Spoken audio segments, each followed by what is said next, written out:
이 시간 다 함께 일어나셔서 두 손을 높이 들고 찬양하며 나아가도록 하겠습니다.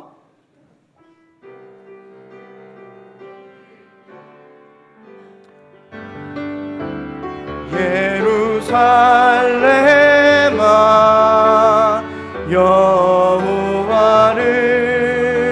찬송할지어다.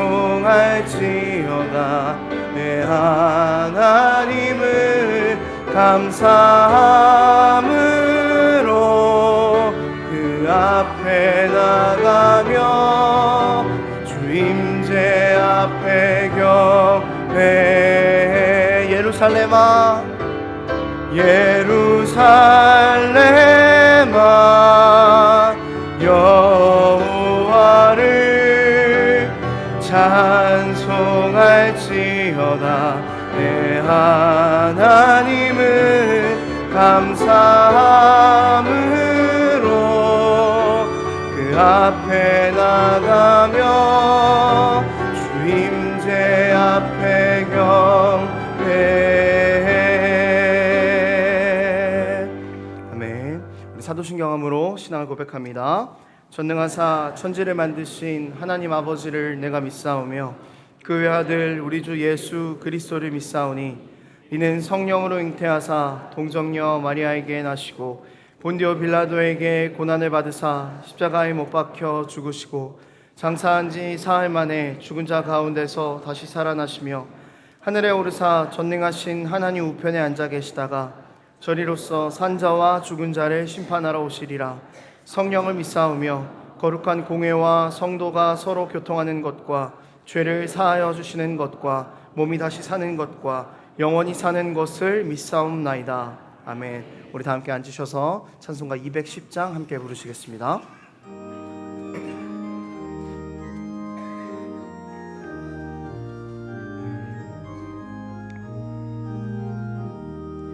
시온 성과 같은 교회 그의 영광 한없다.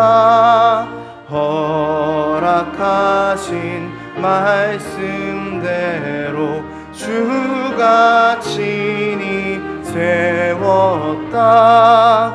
반석 위에 세운 교회 흔들 자가 누구랴. 모든 원수 애워싸도 아무 근심 없도다. 생명샘이 솟아나와 모든 성도 마시니 언제든지 흘러넘쳐 부족함이 없도다. 이런 물이 흘러가니 목마를 자 누구랴. 주의 은혜 풍족하여 넘치고도 넘친다.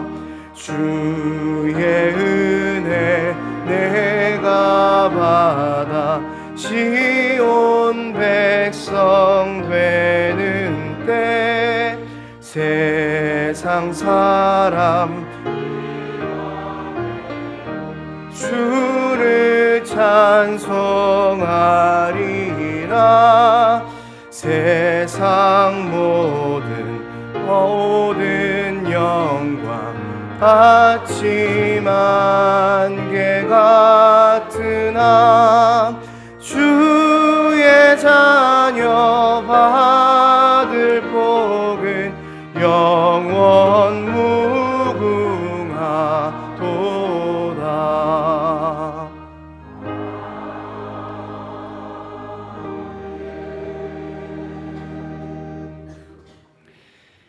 동이 서에서 먼 것 같이 우리의 죄과를 멀리 옮기셨으며 아버지가 자식을 긍휼히 여김같이 여호와께서는 자기를 경외하는 자를 긍휼히 여기시나니 이는 그가 우리의 체질을 아시며 우리가 단지 먼지뿐임을 기억하심이로다.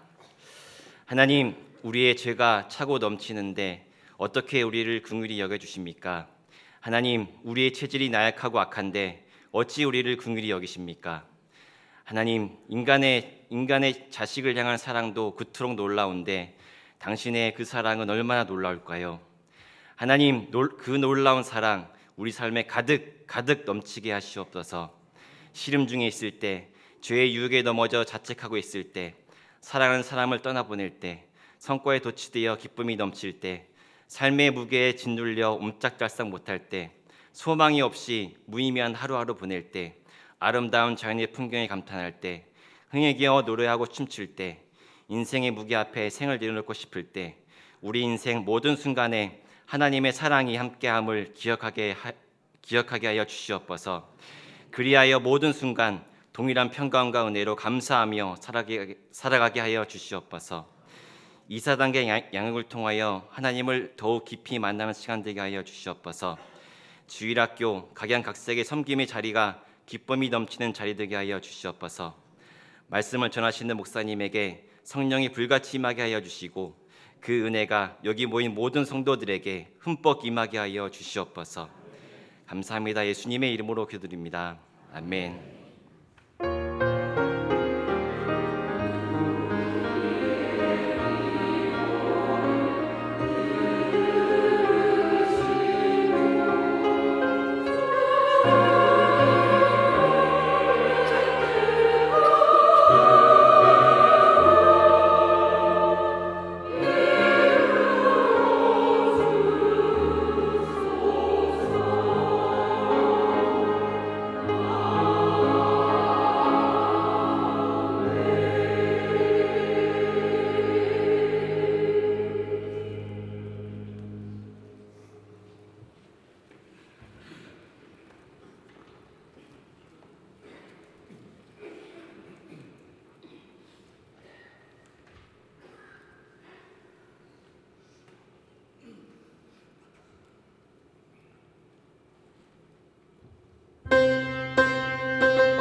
드려진 예물을 위해서 기도하겠습니다.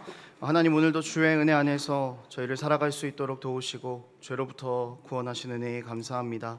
오늘도 우리가 누리고 있는 이 모든 것들이 우리의 것이 아니라 하나님께 속한 것임을 고백하며 우리 모든 삶을 다하여서 예물을 드립니다. 지금 우리가 드리는 이 모든 예물이 우리 삶의 전부임을 고백합니다. 또한 우리 삶을 주님 앞에 드립니다. 예물 드린 손길들 주님께서 한 사람 한 사람 기억하시고 늘 주님과 함께 동행하는 가장 큰 복을 누릴 수 있도록 하나님께서 붙잡아 주시옵소서. 예물이 사용되는 곳 가운데 사람의 이름 남지 않게 하시고 오직 주의 영광만 드러내는 데 사용될 수 있도록 주님께서 모든 예물의 주인이 되어 주시옵소서. 감사드리며 예수님의 이름으로 기도드립니다. 아멘. 교회 소식입니다. 은혜동산교회에 처음 오신 분들을 환영합니다. 등록하기 원하시는 분들께서는 비전으로 나가셔서 왼쪽에 있는 새가족실로 오시면 교회에 대해서 자세하게 안내해드리도록 하겠습니다. 매주 수요일에는 엎드림 기도회가 있습니다. 5월의 주제는 함께입니다. 온 가족이 또 온 다락이 온 교회가 함께 예배하고 기도하는 시간이 되기를 소망합니다. 5월 가정의 달 행사 이어짐을 진행합니다. 10년 이전에 찍었던 가족 사진을요 지금 똑같이 재현해서 사진을 찍는 것인데요, 과거의 사진과 현재 사진을 함께 주보에 있는 이메일로 제출해 주시면 됩니다. 1등에서 3등까지는 외식 상품권이 주어지고요, 참가상도 있으니까 또 많은 참여해 주시면 감사하겠습니다. 문의는 행정사무실 또 윤시원 목사님께 해주시면 되겠습니다. 5월 금요중보기도회 초청설교가 있습니다. 5월 3일 금요일 오전 10시에는 은혜샘교회 박요한 목사님을 모시고 함께 말씀 듣고 기도하는 시간입니다. 양육 2단계 신청을 받고 있습니다. 5월 7일부터 매주 화요일에 진행됩니다.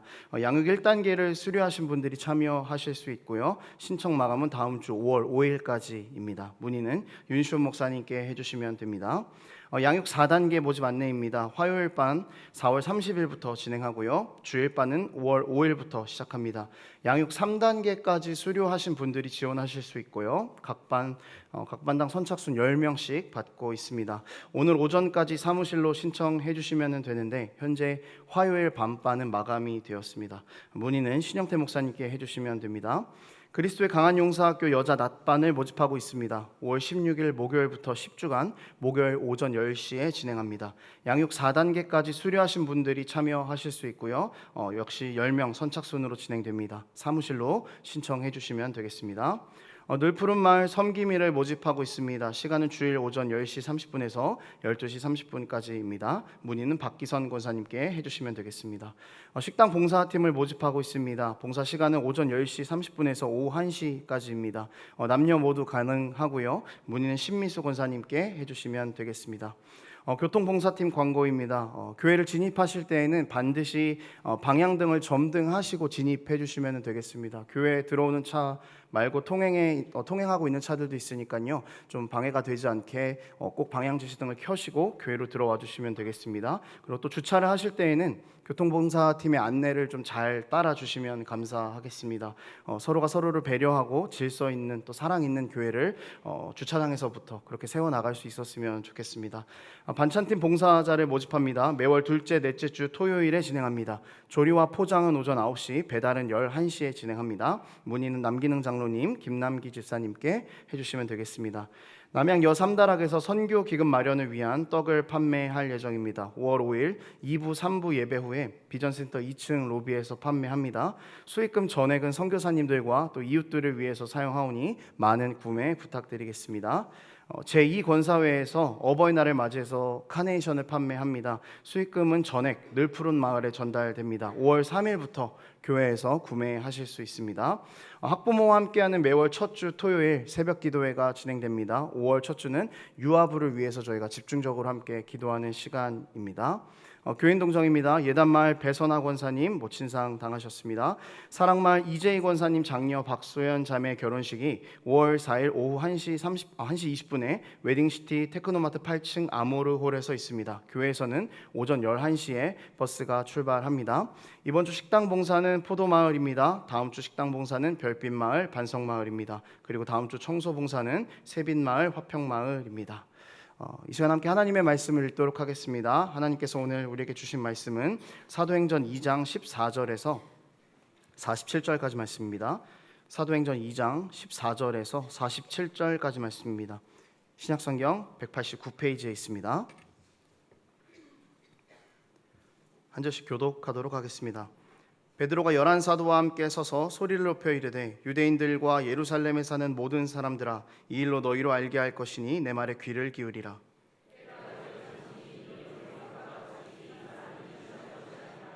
이는 곧 선지자 요엘을 통하여 말씀하신 것이니 일러스되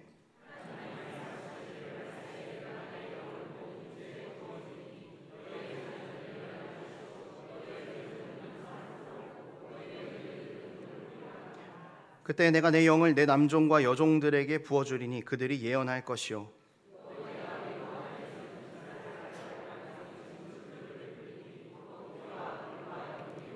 주의 크고 영화로운 날이 이르기 전에 해가 변하여 어두워지고 달이 변하여 피가 되리라. 이스라엘 사람들아 이 말을 들으라. 너희도 아는 바와 같이 하나님께서 나사렛 예수로 큰 권능과 기사와 표적을 너희 가운데서 베푸사 너희 앞에서 그를 증언하셨느니라.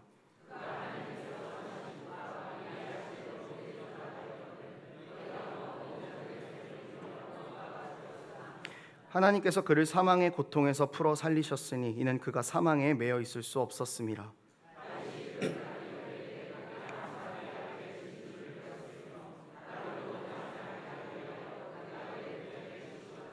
그러므로 내 마음이 기뻐하였고 내 혀도 즐거워하였으며 육체도 희망에 거하리니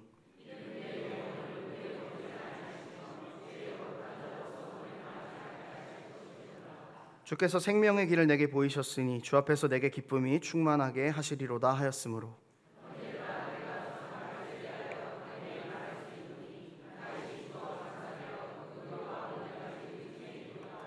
그는 선지자라 하나님이 이미 맹세하사 그 자손 중에서 한 사람을 그 위에 앉게 하리라 하심을 알고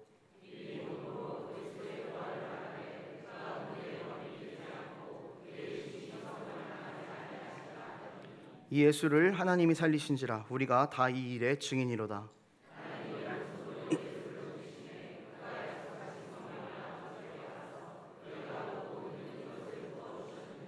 다윗은 하늘에 올라가지 못하였으나 친히 말하여 이르되 주께서 내 주에게 말씀하시기를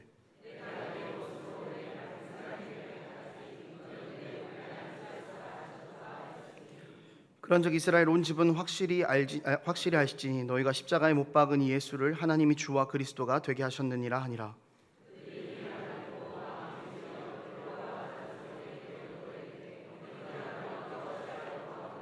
베드로가 이르되 너희가 회개하여 각각 예수 그리스도의 이름으로 세례를 받고 죄 사함을 받으라. 그리하면 성령의 선물을 받으리니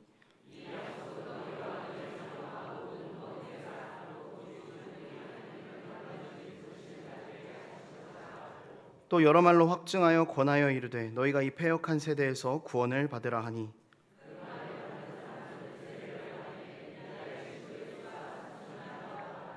그들이 사도의 가르침을 받아 서로 교제하고 떡을 떼며 오로지 기도하기를 힘쓰니라.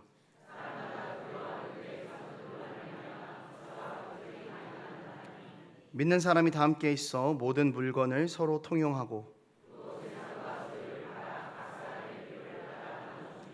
날마다 마음을 같이하여 성전에 모이기를 힘쓰고 집에서 떡을 떼며 기쁨과 순전한 마음으로 음식을 먹고 하나님을 찬미하며 또 온 백성에게 칭송을 받으니 주께서 구원받는 사람을 날마다 더하게 하시니라. 아멘.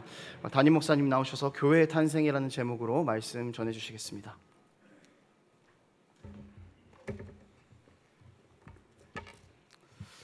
한 사람의 생각이나 행동에 결정적인 영향을 미치는 것 중에 하나가 과거에 그 사람이 경험했던 여러 가지 일들입니다. 특별히 그 어릴 때 어떤 환경에서 어떤 경험을 했는가 하는 것이 나중에 장성한 다음에 그 사람의 생각, 또 그 사람의 행동, 성격에 굉장히 큰 영향을 미치게 됩니다. 그래서 상담을 하시는 분들이 그 내담자를 파악하기 위해서 많이 물어보는 게 어릴 때 어떻게 지냈는가입니다. 그럴 때 많이 던지는 질문이 있는데요, 이런 질문입니다. 당신이 기억하고 있는 여러 일들 중에서 가장 옛날의 기억은 뭡니까? 여러분 어떻습니까? 여러분이 지금 기억하고 있는 게 많이 있을 텐데 제일 어릴 때 기억 생각나는 거 뭡니까? 저는 생각해 보니까 제 동생이 태어난 게 제일 제가 기억해낼 수 있는 것 중에 제일 옛날 일이었던 것 같아요.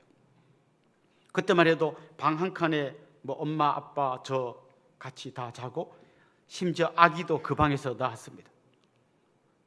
밤에 동생이 태어났는데 저는 아무것도 모르고 그냥 쿨쿨, 그 엄청난 사건이 있는데 저는 쿨쿨 자고 아침에 눈을 떴는데 어디선가 아기 우는 울음소리가 들리는 거예요. 그래서 이렇게 보니까 한 아이가 누워 있는 거죠.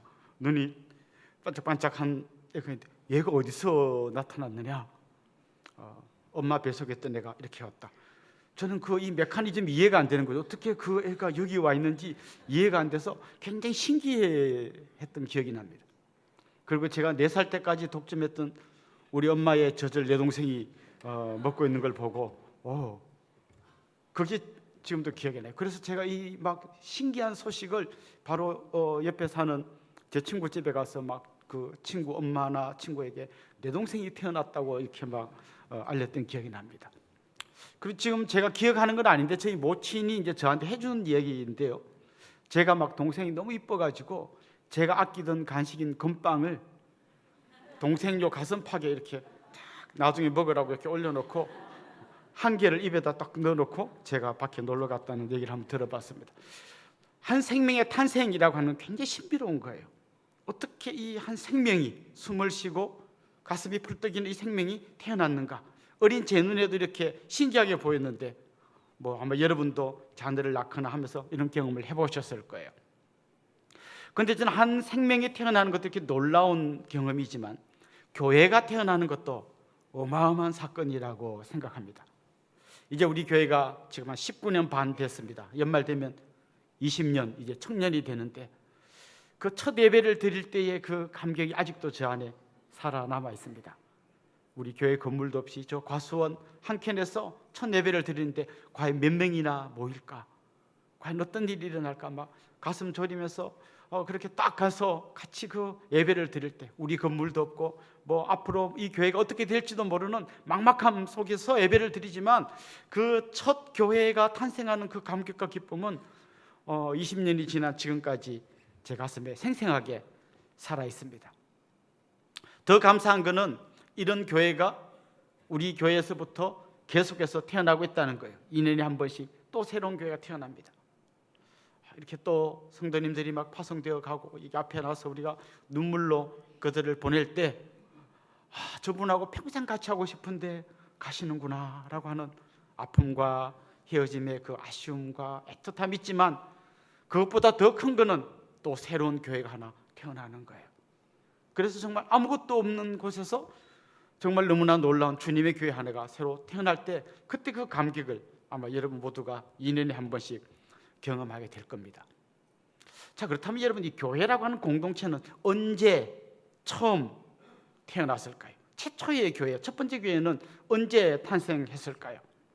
지금 우리가 읽었던 이 본문이 최초의 교회가 탄생하는 그때의 이야기를 기록하고 있습니다. 저는 이 이야기가 우리에게 굉장히 소중하다고 생각합니다. 왜냐하면 이 첫 번째 교회야말로 주님께서 디자인하신 교회가 어떤 교회인지를 보여주는 아주 좋은 모습이에요. 주님이 이렇게 되라고 교회라는 것을 세우셨구나라는 걸 우리가 보게 됩니다. 그래서 우리는 이 첫 번째 교회의 모습하고 지금 우리 교회의 모습을 이렇게 한번 비교해 보면서 혹시 우리가 주님이 디자인한 교회의 모습에서 너무 멀리 가 있지는 않은가? 우리가 어떻게 하면 주님이 원하시는 교회로 점점 가까이 갈 수 있을까를 한번 생각해 볼 수 있기 때문에 저는 오늘 이 본문이 굉장히 중요하다고 생각합니다. 오늘 이 본문을 잘 보면 최초의 교회, 주님이 디자인하셨던 그 교회의 모습을 좀 이렇게 요약할 수 있는데요. 하나님과의 관계가 어떠했는가, 그리고 성도들과의 관계가 어떠했는가, 그다음 세 번째는 세상과의 관계가 어떠했는가, 이렇게 한번 세 가지 관점에서 이 교회를 한번 바라보았으면 좋겠습니다.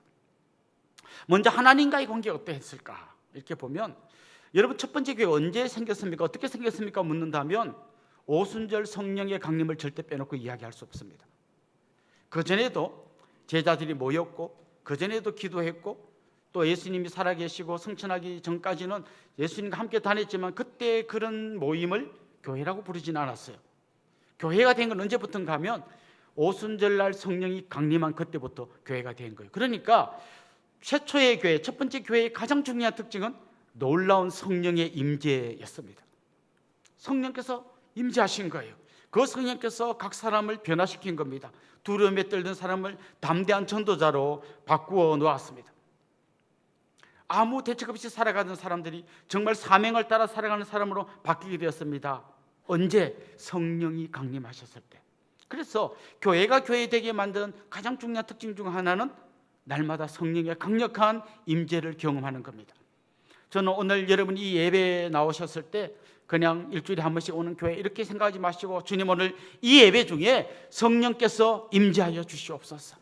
요새 있는 많은 사람들의 상한 마음을 치유해 주시고 회복시켜 주시고, 두려운 마음을 갖고 온 사람들에게 담대한 마음을 주시고, 낙심한 마음을 갖고 온 사람에게 새로운 용기와 희망을 주십시오. 성령께서 역사해 주십시오. 여러분 사모하면서 이 예배를 드리면 좋겠어요. 근데 여러분 그 특별히 성령의 놀라운 임재를 경험한 그 다음에 어떤 일이 일어났는가 하면, 성령의 임재를 경험한 사람들이 하나님의 말씀을 전하기 시작했어요. 특별히 오늘 우리가 읽은 본문에 보면 베드로가 성령에 충만해서 말씀을 전합니다.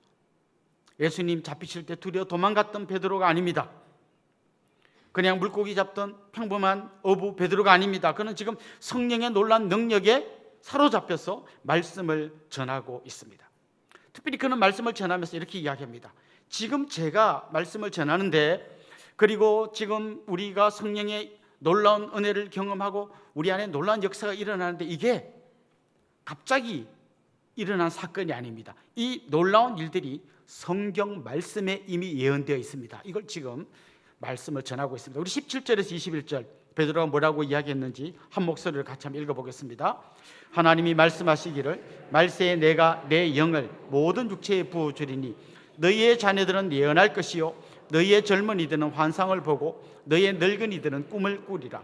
그때 내가 내 영을 내 남종과 여종들에게 부어주리니 그들이 예언할 것이요 또 내가 위로 하늘에서는 기사를 아래로 땅에서는 징조를 베풀리니 곧 피와 불과 연기로다. 주의 크고 영화로운 날이 이르기 전에 해가 변하여 어두워지고 달이 변하여 피가 되리라. 누구든지 주의 이름을 부르는 자는 구원을 받으리라 하였느니라. 아멘. 여기에 보면 내가 내 영을 부어주겠다. 이게 지금 요엘 선지자가 예언한 것인데, 지금 초대교회 이 첫 번째 교회에서 이런 일이 일어난 거죠. 하나님이 하나님의 영, 다시 말하면 성령을 부어주시겠다라고 말한 겁니다. 여러분, 부어준다라는 말은요 그냥 주전자로 이렇게 부어주는 이 정도가 아니에요. 비가 내리는 거예요. 이슬비가 아니에요. 가랑비가 아니에요. 소나기도 아니에요. 주로 이 부어준다는 말은 언제 사용되는 단어인가 하면 열대성 폭우가 쏟아 내려질 때 쓰는 말이에요. 그 성령이 찔끔찔끔 오는 게 아니에요. 그냥 그야말로 폭포수와 같은 성령을 하나님이 부어주셨다는 것이죠. 누구에게 부어주셨습니까? 남자나 여자나 유대인이나 이방인이나 주인이나 종이나 어른이나 아이나 할 것 없이 사모하며 기도하던 모든 사람에게 하나님이 폭포수와 같은 성령의 은혜를 부어주신 겁니다. 이게 우리가 사모해야 될 은혜예요. 하나님 우리에게 놀라운 성령의 임재를 허락해 주십시오. 우리가 주일날 모여서 예배할 때, 또 다락방에서 5명, 6명 소수의 사람이 모여서 같이 찬송하고 기도하고 예배할 때, 그때 성령께서 놀라운 은혜를 부어주십시오. 사모하면서 우리가 모여야 하는 겁니다. 성령이 부어줄 때 어떤 일이 일어날 거라고 했는가 하면 예언, 환상, 꿈 이런 걸 하나님 주시겠다 그랬어요. 자, 그런데 여기 예언, 환상, 꿈 이런 거는 언제까지 하나님 부어주셨는가 하면 성경이 완성되기 전까지, 그때는 선지자에게 꿈을 주시고 그 선지자가 자기가 본 꿈과 환상을 하나님의 말씀으로 예언했습니다. 성경이 완성되기 전에. 그럼 성경이 완성될 때는 어떤 의미가 있냐면 하나님이 보여주시려고 했던 꿈, 환상, 이 모든 전하고 싶었던 예언의 말씀이 이제 성경 속에 다 녹아 들어와 있다는 거예요. 그렇다면 오늘 이 시대에 우리가 하나님이 주신 꿈, 환상을 보고 예언한다는 말을 오늘 현대의 우리식으로 말한다면 하나님이 이 성경 안에 다 넣어주신 이 말씀을 우리가 전하는 거, 이게 오늘 우리식으로 말하면 오늘 성경이 말하는 예언하는 거예요. 그리고 어떤 권사님이 꿈을 꿨더니 너 이번에 서울대 붙겠다, 거기 붙어라, 이런 거 여러분 이거 점치는 거지 성경이 말하는 예언하고 아무 상관도 없는 거예요. 성경이 말하는 예언은 뭐라고요? 하나님이 이루어지실 이 놀라운 일들을 선지자와 여러 전하는 사람들을 통해서 전해줬는데 이제는 그게 성경 안에 다 들어왔고 성경이 완성되었어요. 하나님이 꿈이나 환상으로 보여주고 싶었던 모든 게 이제 이 안에 다 들어와 있어요. 그럼 예언한다는 건 뭐라고요? 이 말씀을 이제 우리가 증인이 되어서 전하는 거, 이게 오늘 우리에게 필요한 예언인 거죠. 근데 이건 누가 할 수 있습니까? 성령의 충만을 받은 사람이 할 수 있어요. 이게 안 된 사람은 전하려고 하면 부끄럽고 자신이 없고 용기가 없고 이렇게 되는 거죠. 자, 그렇다면 이 성경 말씀 안에 모든 게 다 들어와 있다고 했는데 이 성경 안에 들어와 있는 모든 진리를 압축하면 그 한복판에 뭐가 있습니까? 오늘 이게 굉장히 중요해요. 예수 그리스도가 있습니다. 예수 그리스도가 있어요. 오늘 지금 이 설교하는 베드로는 구약 성경 요엘서도 인용하고 시편도 인용하는데요. 여러분, 예수님은 그때는 안 태어났잖아요. 그런데 베드로의 설교를 보면 이 시편에 나오는 다윗의 이 고백이 사실은 예수님을 향해서 한 이야기라는, 예수님에 대해서 한 얘기라는 것이죠. 또 다른 말씀들을 인용하는데 이 구약의 이야기는 그냥 옛날 역사나 그냥 어떤 시가 있는 게 아니라 이 주제가 사실은 좀 희미하긴 하고 점점 더 진해지는데 그 내용의 주제가 뭔가 하면 예수님이라는 거예요. 그래서 여러분 큐티 할 때 보면 꼭 질문이 이런 게 있잖아요. 첫 번째 질문은 뭡니까? 하나님 어떤 분이십니까? 그게 삼위일체 하나님, 예수님, 성령님 어떤 분인지를 먼저 이 성경 속에서 물어보고 우리 큐티하는 거예요. 그렇습니다. 이제 이 계시의 핵심인 예수 그리스도의 놀라운 진리를 지금 베드로가 설교합니다. 그 예수님께서 이 땅에 계실 때 권능으로 기사와 표적을 행하셨습니다. 십자가에 달려 돌아가셨습니다. 그분이 부활하셨습니다. 그 예수님을 하나님이 높이 들어서 하나님 보좌 우편에 앉으셔서 그리스도와 주가 되게 하셨습니다라고 하는 이 설교를 지금 베드로가 막 하고 있는 것이죠. 그러니까 그 초대교회 성도들이, 첫 번째 교회 성도들이 두 가지를 경험하는 거예요. 하나는 성령의 충만을 경험하고 하나는 그리스도가 중심이 된 하나님의 말씀을 듣게 된 겁니다. 이렇게 설교를 통해서 들을 뿐만 아니라 계속해서 보면 그들이 성경 말씀을 가르쳤다, 사도들이 성경 말씀을 가르쳤다라고 되어 있어요. 설교를 통해서도 말씀을 들었지만 가르침, 요즘으로 말하면 성경 공부 같은 겁니다. 그런 걸 통해서 성도들이 하나님의 말씀을 배웠던 겁니다. 그러니까 우리가 하나님과의 관계를 생각할 때 제일 먼저 우리가 떠올려야 될 두 단어가 있다면 성령 그리고 말씀이에요. 이 두 개의 균형이 이루어져 있는 교회가 건강한 교회입니다. 성령은 강조하는데 말씀이 없다고 생각해 보십시오. 어떤 일이 일어날까요? 막 뜨겁고 막 그냥 맨날 뭔가 막 신비한 체험을 하는 것 같은데 이단이 와서 조금만 건드리면 다 무너져 버려요. 왜? 말씀이 없으니까. 그럼 거꾸로 말씀은 튼튼한데 성령의 경험이 없는 사람은 어떨까요? 이 사람이야말로 차지도 않고 뜨겁지도 않고 그냥 밋밋한 사람이. 이단이 와서 해도 저건 아니야. 다 알아요. 다. 무슨 설교를 들어도 다 하는 얘기예요. 그런데 마음속에 뜨거움이 없어요. 감격이 없어요. 그런 막 기쁨이 없어요. 이분은 이 구해야 될 건 성령의 능력이에요. 나는 막 뜨겁고 막 감격하고 막 들으면 눈물이 나고 막 그러는데 문제는 유튜브를 보니까 이것도 맞는 것 같고 저것도 맞는 것 같고 이런 분은 지금 말씀이 부족한 거예요. 이 두 개가 같이 균형을 이루어야 되는 거죠. 제가 가끔씩 말하는 로이드 존즈 목사님은 이런 말씀을 남겼어요. 아주 중요한 표현인데요. 로직 온 파이어. 그 말씀의 논리 위에 불이 있어야 한다는 거죠. 더 중요한 거는 이 성령의 충만한 말씀이 선포될 때에 청중들이 어떻게 반응했는가 하는 거예요. 오늘 본문에 보면 베드로가 예수님에 대해서 이야기합니다. 놀라운 권능으로 역사하셨고 그리고 십자가에 죽으시고 부활하셔서 그리스도와 주가 되셨습니다. 그런데 그 예수님을 여러분들이 죽였습니다. 그때 설교를 듣던 청중들이 깜짝 놀라고 당황합니다. 아니, 우리가 죽였던 십자가에 못 박으라고 외쳤던 그분이 바로 하나님이 주와 그리스도가 되게 하신 바로 그분이었구나. 그게 그들의 가슴 속에 비수와 같이 꽂히게 된 거예요. 이게 바로 말씀의 검이 그들의 심령 골수를 쪼개면서 들어온 거예요. 그때 그들이 어떻게 반응했습니까? 우리가 어찌할꼬 하면서 회개하는 역사가 일어났습니다. 그때 베드로가 말씀의 펀치를 한 방 더 딱 먹입니다. 회개하고 세례를 받을 때 하나님 성령을 부어주실 거다. 그런 놀라운 역사가 일어난 겁니다. 말씀이 선포되는 것도 중요하고 그 말씀에 반응하는 게 중요해요. 이 신학자들이 설교를 뭐라고 이야기하는가 하면요, 하나님의 말씀과 청중들 사이에 다리를 놓아주는 거다, 이렇게 말해요. 설교라는 다리를 건너서 성경 속에 있던 말씀이 설교라는 다리를 건너서 여러분의 가슴에 와 닿아야 하는 거예요. 그런데 많은 사람들이 이 설교라는 다리를 통해서 자기의 가슴에 말씀을 받는 게 아니라 저 다리 넘어 있는 말씀을 불구경하듯 이렇게 보는 거예요. 저는 요즘 우리가 유튜브로 설교를 듣는 게 굉장히 좋은 장점도 있고 단점도 있다고 생각해요.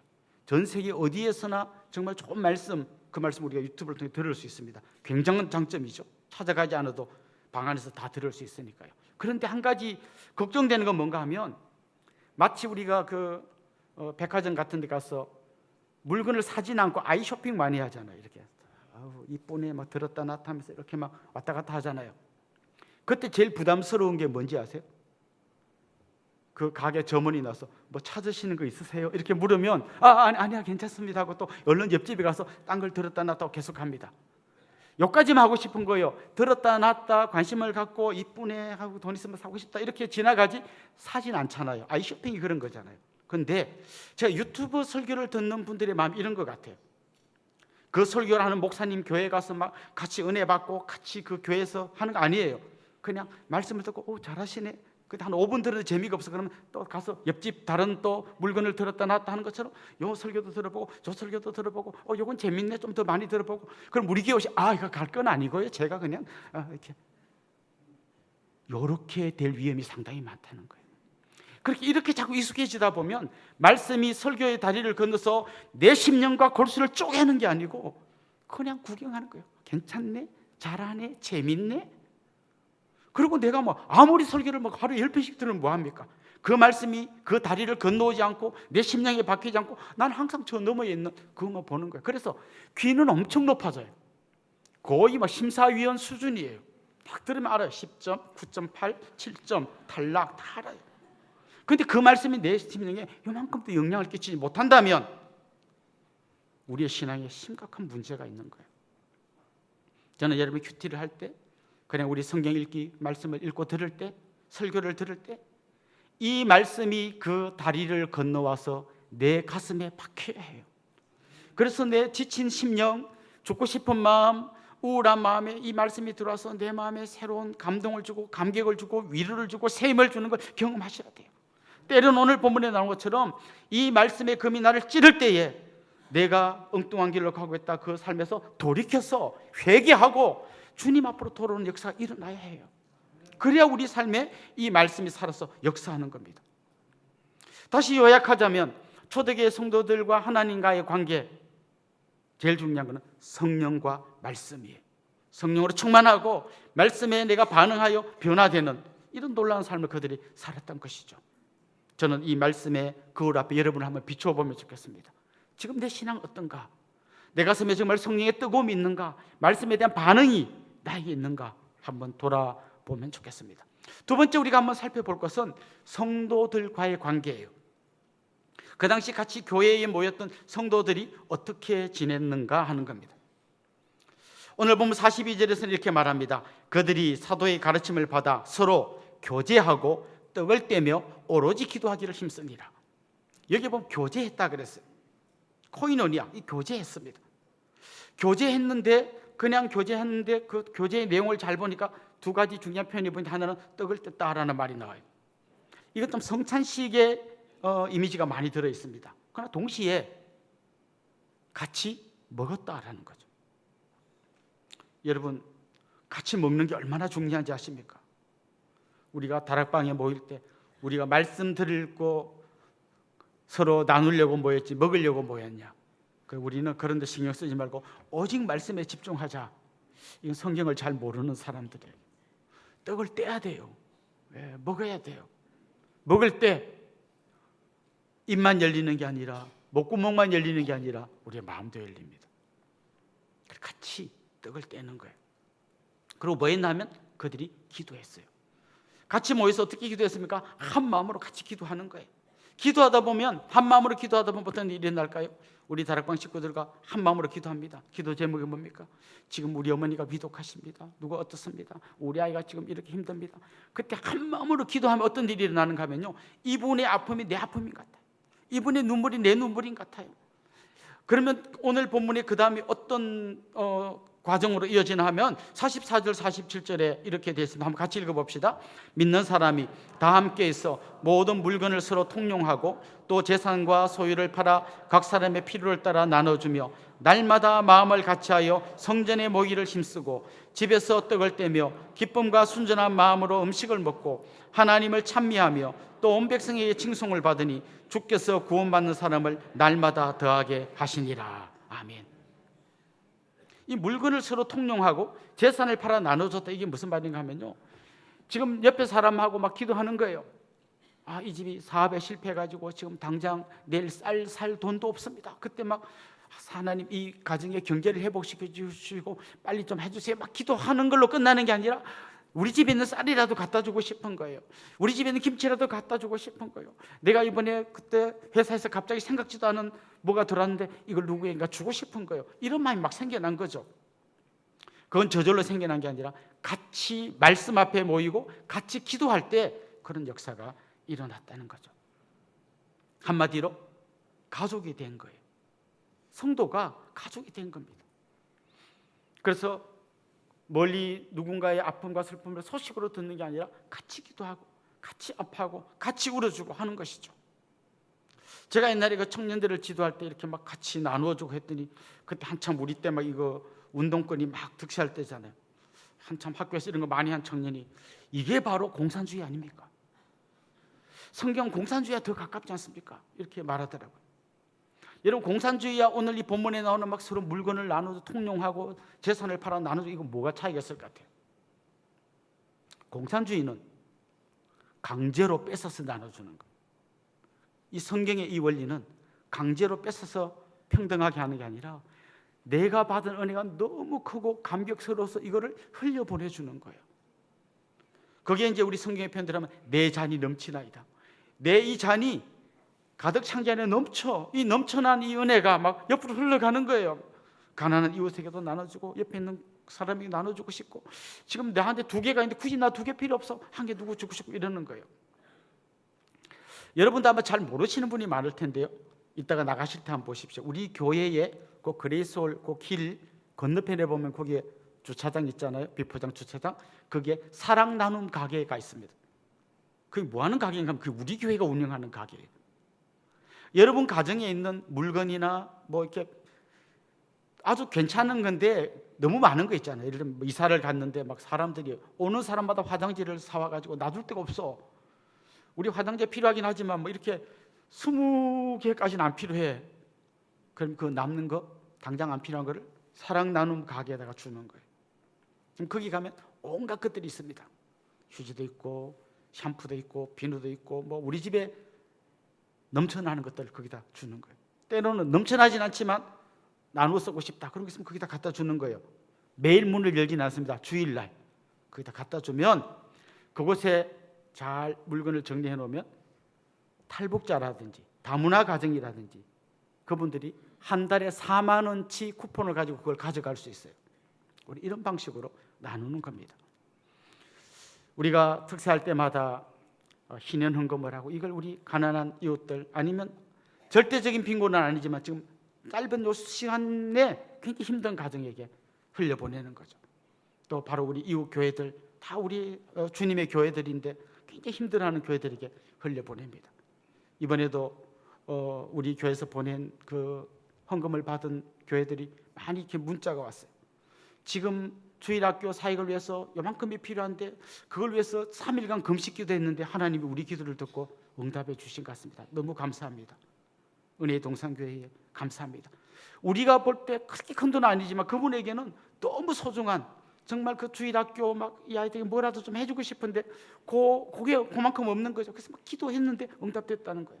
그렇게 계속해서 반응들이 옵니다. 그렇습니다. 오늘 이 본문에 등장하는 사람들 이미 우리가 살펴본 것처럼 세계 각국에서 모여온 사람들이 같이 모여 있어요. 그들의 문화가 다르고 삶의 방식이 다르고 심지어 사용하는 언어가 달라요. 그럼에도 불구하고 그들이 한 가족이 된 것입니다. 요즘 우리 한국 사회가 갈갈이 찢겨지고 있어요. 남자 여자 갈라지고 지역별로 갈라지고 정치 이념 따라 갈라지고 그럼 나하고 다르면 적이고 저놈을 밟아야 내가 이기는 이런 사회 속에 살고 있어요. 저는 어떤 정치인이 등장해도 이걸 해결하기 어렵다고 생각해요. 이걸 할 수 있는 분들이 바로 그리스도인들입니다.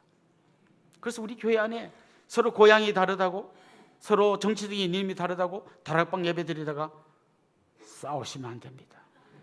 우리는 그 정도 수준이 아니에요. 우리 이 모든 걸 다 뛰어넘어서 정말 그리스도 안에서 하나가 된 공동체고 같이 눈물로 기도해주고 내 거 네 거를 같이 나눌 수 있는 그런 공동체로 나아가야 한다는 것이죠. 이런 교회의 모습이 결국은 이 찢어진 사회를 치유하고 회복시키는데 아주 결정적인 역할을 할 거라고 확신합니다. 결국 이렇게 모이다 보니까 그들 안에 기쁨이 충만했고 감사가 충만했습니다. 마지막으로 이 초대교회, 첫 번째 교회의 모습을 보면 이들과 세상과의 관계가 어떠했는지를 살펴볼 수 있습니다. 오늘 성경에 보면 베드로가 설교할 때 3,000명이 회개한 역사가 일어났고요. 47절에 보면 주께서 구원받는 사람을 날마다 더하게 하시니라. 날마다 구원받는 사람을 더하게 하셨어요. 그런데 그 중에 중요한 게 뭔가 하면 세상 사람들이 교회를 보고 칭송했다는 거예요. 칭송했다, 칭찬했다는 거예요. 야, 저게 진짜 사랑이구나. 저들이 말하는 사랑이라는 게 저거구나. 그걸 사람들이 깨닫고 교회를 칭찬하고 그렇게 하다 보니까 주님께서 구원받는 사람을 날마다 더하게 해주셨다는 것입니다. 저는 오늘 이 시대에 우리가 이 부분을 굉장히 중요하게 생각해야 합니다. 저는 여러분 한 분 한 분이요 교회를 대표하는 분이라고 생각해요. 여러분 한 분이 이상한 행동을 하면 에이 은혜의 동산교회 교인들 이렇게 합니다. 은혜의 동산 교인만 그렇게 하는 게 아니라 아유 예수쟁이들 이렇게 합니다. 나 한 명이 움직이는 광고판이에요. 근데 여러분 가끔씩 그런 거 보셨습니까? 광고판에 탁 했는데 밤에 갔는데 불이 막 안 돌아가지고 있죠. 남양 상점인데 있죠. 나야 상점 막 이렇게 돼 있다 해서요. 여러분 그 가게 들어가고 싶겠습니까? 뭔가 좀 어설프잖아요.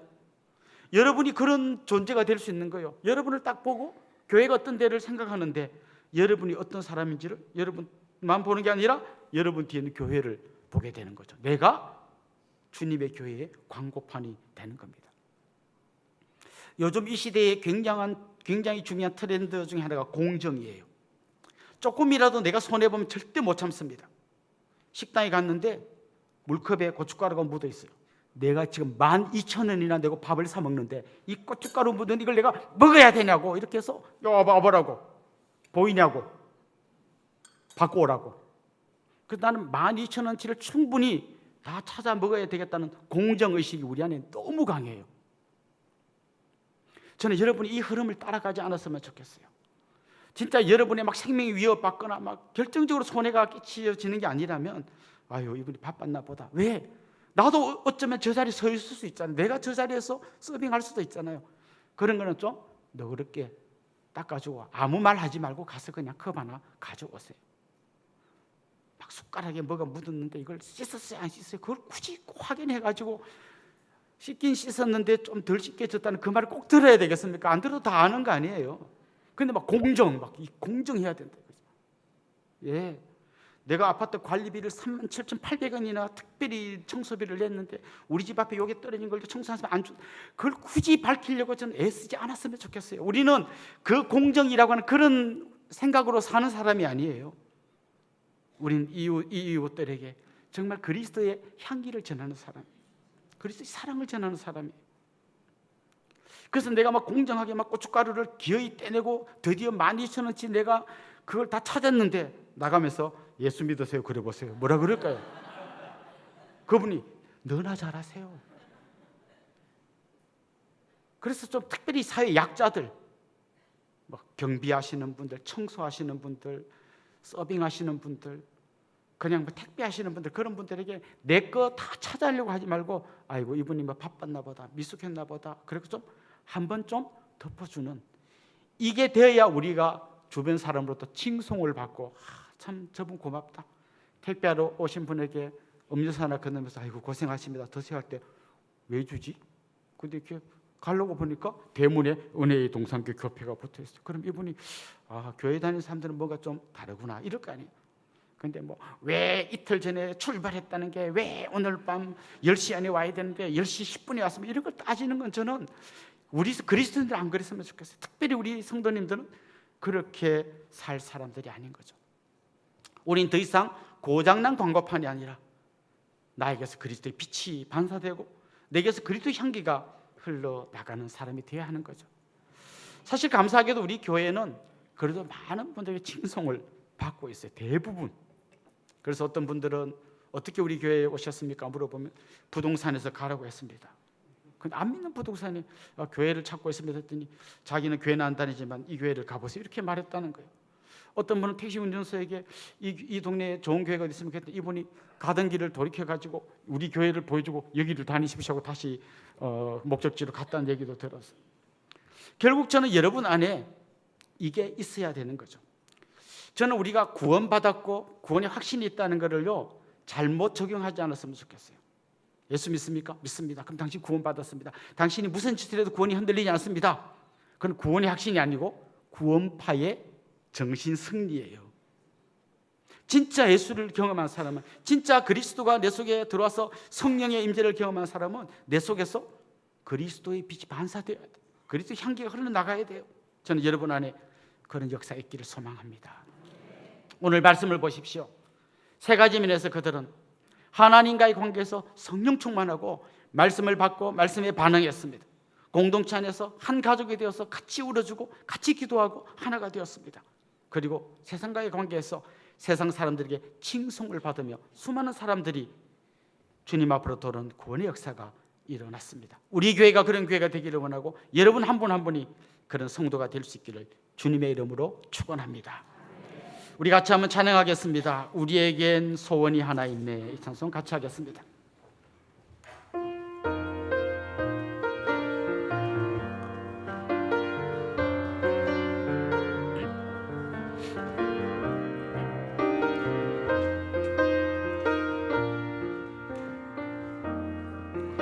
우리에겐 소원이 하나 있네. 주님 다시 오신 그날까지 우리 가슴에 새긴 주의 십자가 사랑, 나의 교회를 사랑해 하네. 주의 교회를 향한 우리 마음, 주의 교회를 향한 우리 마음, 희생과 포기와 가난과 고난, 하물며 죽음조차 우리 막을 수 없네. 우리 교회는 이 땅의 희망, 교회를 교회되게 예배되게 우리를 사용하소서. 진정한 부흥의 날 오늘이 바로록 우리를 사용하소서. 성령 안에서 예배하리라. 성령 안에 예배하리라. 자유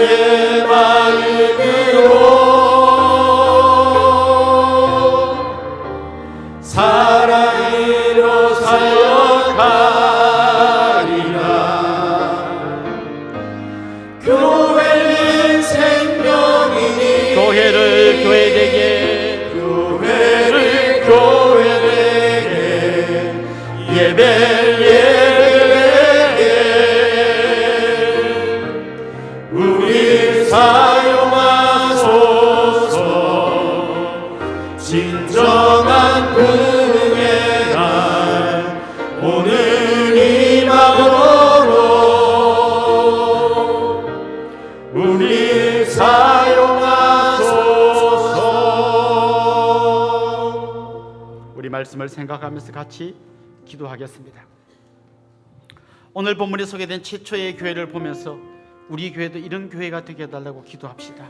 성령으로 충만한 교회, 바른 말씀이 선포되고 가르쳐지는 교회, 성도가 사랑하고 서로의 필요를 채워주는 한 가족 교회, 이웃들에게 칭송을 받으면서 구원받는 사람들이 날마다 더해지는 교회 되게 해달라고 기도합시다. 특별히 우리 한 사람 한 사람이 주님의 광고판이 되어 주님의 향기를 전하는 사람이 되게 해주십시오. 우리 그런 제목으로 같이 기도하도록 하겠습니다. 기도하겠습니다.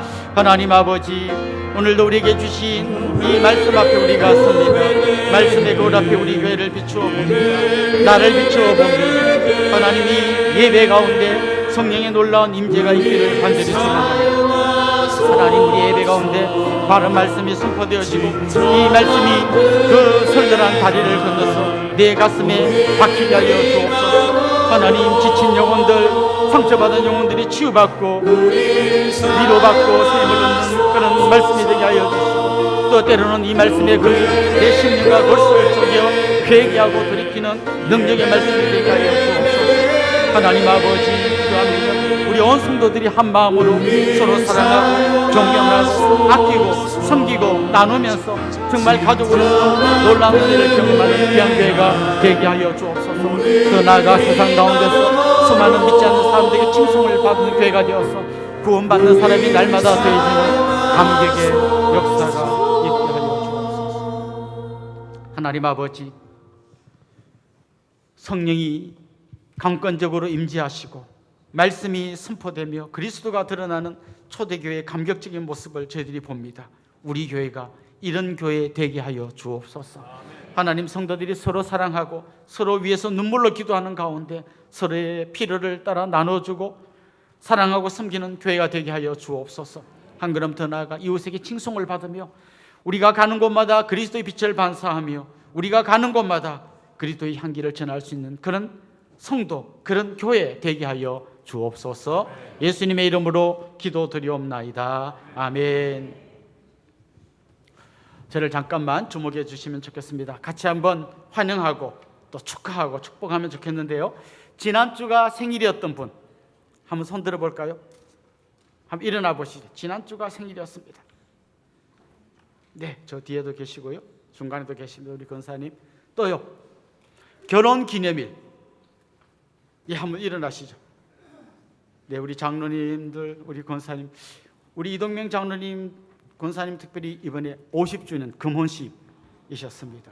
예, 제가 70주년 예배도 좀 인도해 드리고 싶다고 말씀드렸는데, 또요, 결혼기념일. 혹시 오늘 우리에게 처음 오신 분, 등록하기를 원하는 분, 그런 분도 한번 손 들어볼까요? 네, 한번 일어나 봅시다. 같이 우리 환영하고 축복하면 좋겠습니다. 우리 이분들 주님의 이름으로 환영하고 축복하겠습니다. 아주 먼 옛날,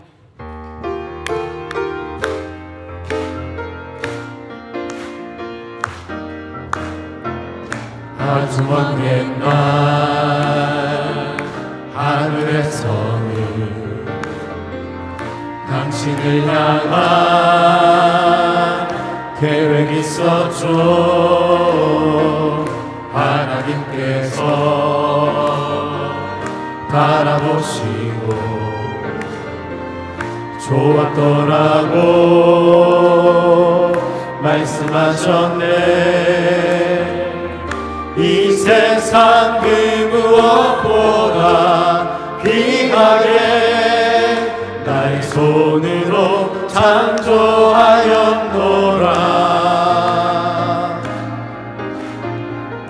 내가 너로 인하여 기뻐하노라. 내가 너를 사랑하노라.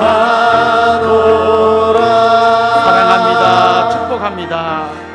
사랑해요.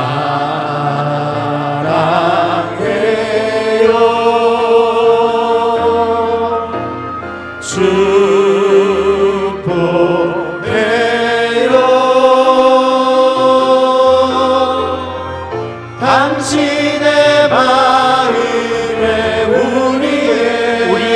사랑을 모아드립시다. 사랑을 드려요. 사랑합니다. 축복합니다. 오늘 처음 오신 분들은 나가실 때 왼쪽 새가족실에 잠깐 들려주시면 저희들이 잘 안내하고 섬겨드리겠습니다. 우리 옆에 분들하고도 한번 인사할까요? 주님의 이름으로 사랑하고 축복합니다. 예, 이제 우리 자리에서 한번 다 일어나겠습니다. 온 교회가 온전한 복음을 온 세상에 같이 배송 부르고 축도로 예배를 마치겠습니다.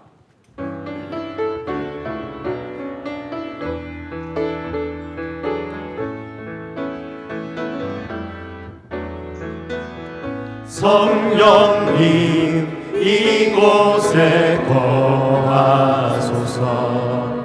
하나님의 소원이 선포되도록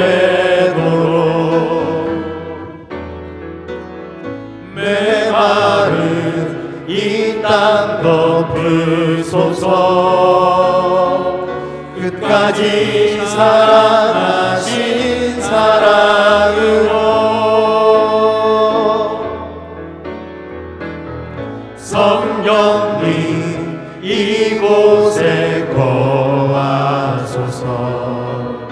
하나님의 사랑이 선포되도록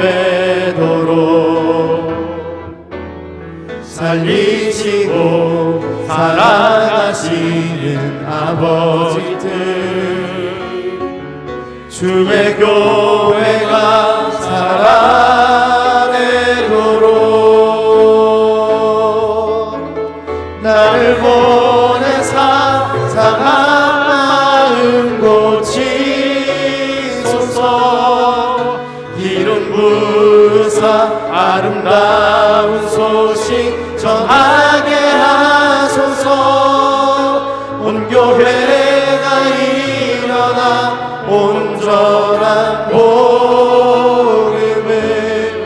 온 세상에 전하게 하소서. 우리 주 예수 그리스도의 은혜와 하나님 우리 아버지의 극진하신 사랑과 성령님의 감화, 감동, 위로, 교통, 충만하심이 사랑하는 주님의 백성들과 그 가정 위에 이제로부터 영원토록 함께 있을지어다. 아멘.